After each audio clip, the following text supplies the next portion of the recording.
عەلی سابیری تەمەن 70 ساڵە، نزیکەی 30 ساڵە کاری گەج ئامادەکردن بۆ وەستا دەکات.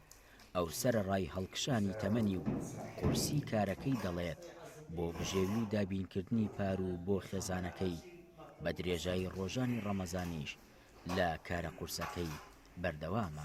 من تەمەنم 70 ساڵە، موالیدی 49، تەمەنم 70 ساڵە و هاوین و زستان و ڕەمەزانان ناوەسین لە ئیشە لەبەر ئەوەی لە مەعیشەتی ماڵ و عایلەمان دەبرکەین احتیاجی کەس نەبین.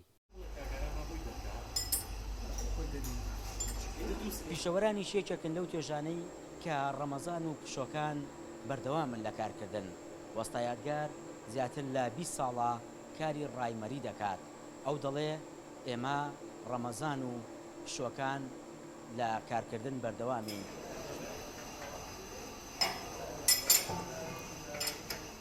من وەکو پیشەی خۆم پیشەی ڕایمەر ئەەکەم 20 ساڵیشە لەم کارە ئیژەکەم. بەنسبەت ڕایمەرەوە ڕایمەر ئیشی تەشفیتی مەچینەی ئۆتۆمبیلە. وەڵاهی ئیشی ڕایمەر ئیشێکی قورسە ئاسانیە، هەم بە نسبەت قیاساتەوە وردەکاری زۆرە، هەم بە نسبەت ئەوە شۆیعنی ئەمە لە ناو مەجموعەیەک ئاسنی زەخمە ئیژەکەن ئێمە.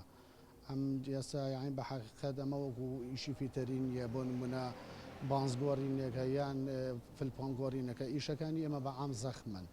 اینجا بە نسبەت مانگە ڕەمەزانیشەوە ئیشی ئێمە لە مانگە ڕەمەزانە ناوەستێ. دەیان وێنەیتری ڕاستەقینە لە سەرکرێکاران و پیشەوەران لەم هەرێمەدان و نەکەوتونەتە بەرچاوی کامێراکان. ئەوان بێگوێدانە پشوو ڕەمەزان و قورسی کارەکانیان بەردەوام ئارەقی سەربەرزی دەڕێژن بۆ دابینکردنی قوتی ماڵ و منداڵەکانیان. دەریا کامەران، گەلی کوردستان، سلێمانی.